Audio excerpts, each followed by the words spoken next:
તારીખ 15/10/2020 સેમ 5 પેપરનું નામ છે સંશોધન પદ્ધતિ અને પ્રશ્ન છે સામાજિક સંશોધનના મુખ્ય સોપાનો.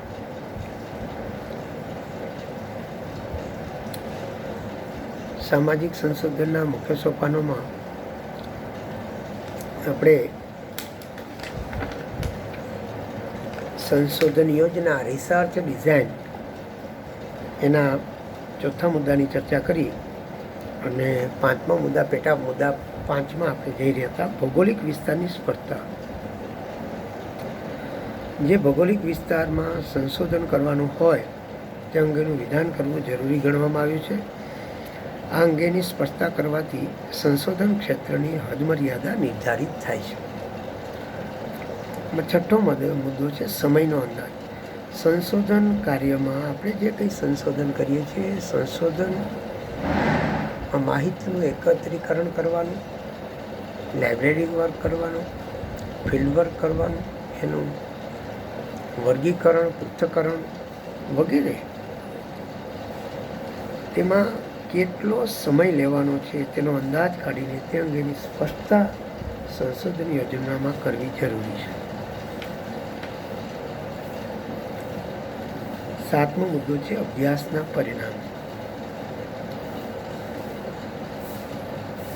અભ્યાસના પરિમાણોમાં અભ્યાસ માટે કેટલાક કિસ્સાઓનું નિરીક્ષણ કરવાનું છે તે બાબત પણ સંશોધન યોજનામાં સમાવિષ્ટ કરવી જોઈએ.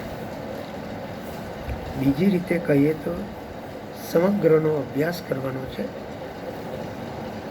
કે તેના ભાગનો અભ્યાસ કરવાનો છે તે બાબત પણ સંશોધકે અગાઉથી નક્કી કરી લેવાની હોય છે.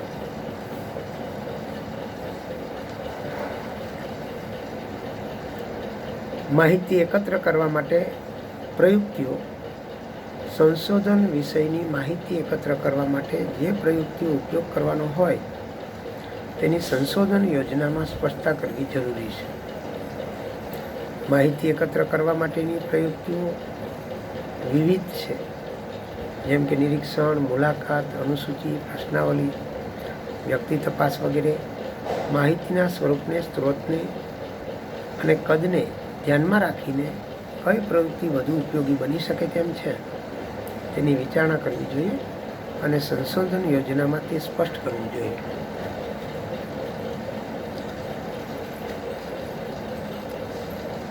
સંશોધન એકમોની વ્યાખ્યા. વિજ્ઞાનમાં એકમ એટલે કે એક સામાજિક પરિસ્થિતિ અથવા કોઈ એક વ્યક્તિ અથવા કોઈ એક ઘટના જેનો સમગ્રપણે વિચાર કરવામાં આવે છે. અભ્યાસનું એકમ નાનું પણ હોય અને મોટું પણ હોય, સાદું પણ હોય અને જટિલ પણ હોય, સ્પષ્ટ પણ હોય અને ભ્રામક પણ હોય. છેલ્લો અને 10મો મુદ્દો છે, 11મો મુદ્દો એક બાકી, ગ્રંથાલયનો ઉપયોગ. સંશોધન કાર્યમાં પ્રારંભિક કામગીરી તરીકે ગ્રંથાલયનો ઉપયોગ એ અત્યંત મહત્વની બાબત છે. ગુડ મોર્નિંગ બેન. ના વિડીયોમાં એમાં શું, સંશોધકને ગ્રંથાલયમાંથી પોતાના સંશોધન વિષય અંગેનો અને પદ્ધતિશાસ્ત્રના પુસ્તકો, સંશોધન લેખો, તેની ટીકાઓ વગેરે વિવિધ પ્રકારનું સાહિત્ય મળી રહે છે. 11મો મુદ્દો છે સંદર્ભ સૂચિ.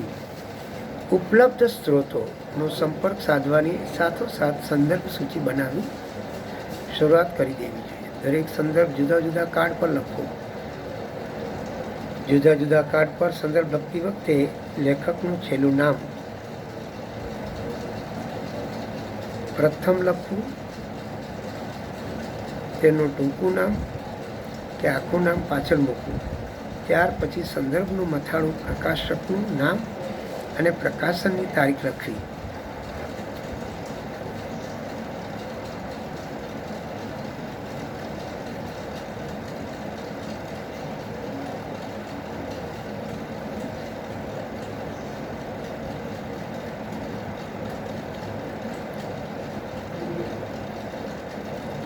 ઉપકલ્પનાનું નિર્માણ.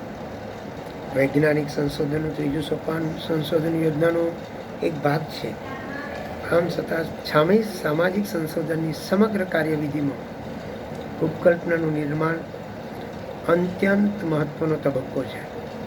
આથી અહીં તેની એક જુદા સોપાન તરીકે ચર્ચા કરી છે. વાસ્તવિક ઘટનાના તથ્યો વચ્ચેના સહસંબંધ અંગેનું કામચલાઉ વિધાન કરતી વખતે સંશોધક તેના પોતાના પૂર્વ અનુભવો અને બીજાઓની પૂર્વ અનુભવોને ધ્યાનમાં લે છે. એટલે કે ભૂતકાળમાં પણ આવી જ પરિસ્થિતિ સર્જવા માટે જે પરિબળો કારણભૂત મનાયા હોય એવા પરિબળો પૂર્વ અનુભવના આધારે જુદા તારવીને તેમની વચ્ચેના સહસંબંધ અંગેનું સંશોધક પ્રશ્નરૂપ વિધાન કરે છે. આવા પ્રશ્નરૂપ વિધાનને ઉપકલ્પના કહેવાય. ઉપકલ્પનાના નિર્માણમાં સંશોધકના પોતાના તેમજ બીજાઓના પૂર્વ અનુભવો ઉપયોગી બને છે. આ ઉપરાંત ઘટનાઓ અંગેના સંશોધકના પોતાના નિરીક્ષણો, બુદ્ધિપૂર્ણ કલ્પનાઓ, આભાસ, સંભવિતતાઓ અંગે પણ પોતાના વિચારો, સામાન્ય જ્ઞાન પુનઃસ્થાપિત કરવાનો સિદ્ધાંત વગેરે પણ ઉપકલ્પનાના નિર્માણમાં ફાળો આપે છે. એટલે કે આ બધી બાબતોને આધારે સંશોધક ઉપકલ્પના રચે છે. માહિતી એકત્ર કરવાની પ્રયુક્તિની પસંદગી. ઉપકલ્પનાનું નિર્માણ કર્યા પછી તેની ચકાસણી કરવાની વિશ્વાસનીય અને આધારભૂત માહિતી એકત્ર કરવા માટે પ્રયુક્તિની પસંદગી કરવામાં આવે છે. પ્રયુક્તિની પસંદગી કરતી વખતે સંશોધકે પોતાની ઉપકલ્પનાનું ક્ષેત્ર, માહિતીના સ્ત્રોત, માહિતીનું સ્વરૂપ, માહિતીનું ફલક વગેરે બધી બાબતો ધ્યાનમાં રાખવાની હોય છે. આવી પ્રયુક્તિઓ અનેકવિધ છે, જેમ કે નિરીક્ષણ, મુલાકાત, પ્રશ્નાવલી, અનુસૂચિ, એકમ અભ્યાસ વગેરે પ્રયુક્તિઓનો સામાજિક સંશોધનમાં વ્યાપકપણે ઉપયોગ થાય છે.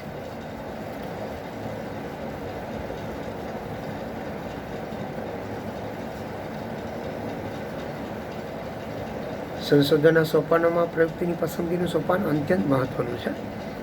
ટૂંકમાં આપણે ચર્ચા કરીએ છીએ લેસ 5 number 5 last next point number 5 ઉપકલ્પનાની ચકાસણી માટે માહિતીનું એકત્રીકરણ. ઉપકલ્પનાનું નિર્માણ ભલે ગમે તેટલું વ્યવસ્થિત રીતે અને કાળજીપૂર્વક કરવામાં આવ્યું હોય તો પણ જ્યાં સુધી તેની ચકાસણી કરવામાં ન આવે ત્યાં સુધી વિજ્ઞાનમાં તેનો યથાર્થ જ્ઞાન તરીકે સ્વીકાર કરવામાં આવતો નથી. ચોક્કસ પુરાવાને આધારે ઉપકલ્પનાની યથાર્થતા સિદ્ધ કરવી પડે છે. એટલે કે ઉપકલ્પનાની ચકાસણી કરવા માટે સંશોધકે અભ્યાસ સ્થળેની વાસ્તવિક ઘટના વિશે માહિતી એકત્ર કરવી જરૂરી બને છે. માહિતી એકત્ર કરવા માટે વિચારણાપૂર્વક પ્રયોગ અથવા અનુભવજન્ય કાર્યવિધિ કરવાની જરૂર પડે છે. બીજી રીતે કહીએ તો પોતાના સંશોધન વિષયને અનુરૂપ પ્રયુક્તિની પસંદગી કર્યા પછી એ પ્રયુક્તિનો ઉપયોગ કરીને સંશોધકે અભ્યાસ સ્થળેની ઘટના વિશે માહિતી એકત્ર કરીને એ માહિતીને આધારે પોતાની ઉપકલ્પનાની ચકાસણી કરવાની હોય છે. સંશોધકે પોતાની ઉપકલ્પના સાચી જ છે તેવો પુરવાર કરવા માટે સંશોધનનો પ્રારંભ કરવો જોઈએ નહીં. વૈજ્ઞાનિક સ્પિરિટ દાખવીને તેણે તટસ્થ રીતે ઉપકલ્પનાની ચકાસણી કરવી જોઈએ અને સંશોધનના અંતે હકારાત્મક કે નકારાત્મક એ બેમાંથી ગમે તે પ્રકારના પરિણામ સ્વીકારી લેવા જોઈએ. સંશોધનના અંતે પોતાની ઉપકલ્પના ખોટી પડશે એવું લાગે તો પણ તે માહિતી સ્વીકારવી જોઈએ. માહિતીનું પૃથ્થકરણ અને વર્ગીકરણ પોઈન્ટ નંબર 6. વૈજ્ઞાનિક પ્રયુક્તિનો ઉપયોગ કરીને સંશોધન માહિતી મેળવે છે, પરંતુ માહિતી હકીકતો જ્યારે તેની વચ્ચેના તાર્કિક સંબંધોને આધારે જોડવામાં આવે ત્યારે તે અર્થપૂર્ણ બને છે. આમ મેળવેલ માહિતી એ હકીકતોનું પૃથ્થકરણ અને વર્ગીકરણ કરવામાં ન આવે તો તેમની વચ્ચેનો સંબંધ સમજી શકાય નહીં અને વૈજ્ઞાનિક સિદ્ધાંત કે તારણ તારવવા માટે તેવી છૂટી છવાઈ માહિતી તદ્દન બિનઉપયોગી બની જાય.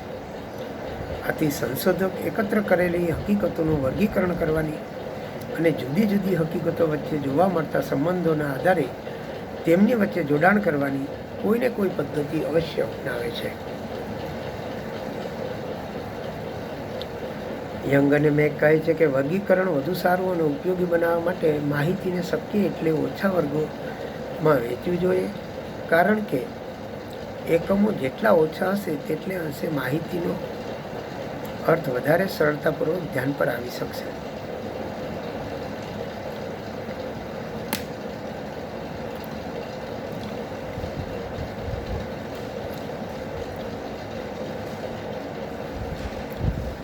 સામાન્ય રીતે એકત્રિત કરેલી માહિતીમાંથી કેટલીક માહિતી એવી હોય છે કે જેને સંશોધકે તૈયાર કરેલી વર્ગીકરણ યોજનાના કોઈ પણ વર્ગમાં સમાવી શકાય નહીં.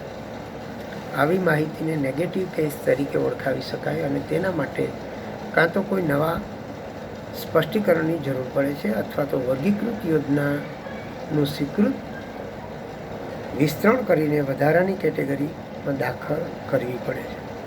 પરંતુ યંગ કહે છે તેમ કોઈ પણ સંજોગોમાં આવી માહિતીને વર્ગીકરણની સ્વીકારેલી સ્કીમમાં મારી મચડીને ગોઠવી શકાય નહીં. સંશોધનના તારણો અને સામાન્યીકરણ. છેલ્લું અને સાતમું, માહિતીનું વર્ગીકરણ કરવાથી જુદી જુદી હકીકતો વચ્ચેના સંબંધો સમજવામાં સરળતા રહે છે. આથી સંશોધનના આ સોપાનો સંશોધકની હકીકતો વચ્ચેના સંબંધો અંગે ચોકસાઈપૂર્વકના વિધાનો કરે છે. બીજી રીતે કહીએ તો માહિતીના વર્ગીકરણના આધારે સંશોધક પોતાના સંશોધનના તારણો રજૂ કરે છે. આ તારણોની જેમાં રજૂ કરવામાં આવે છે તેને સંશોધન અહેવાલ કહેવામાં આવે છે.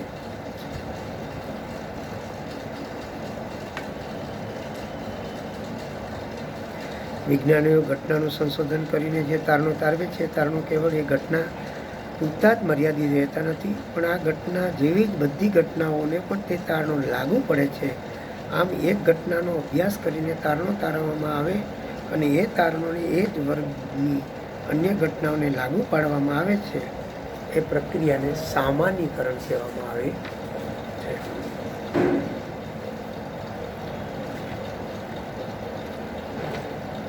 આપણે અહીંયા રાખીએ.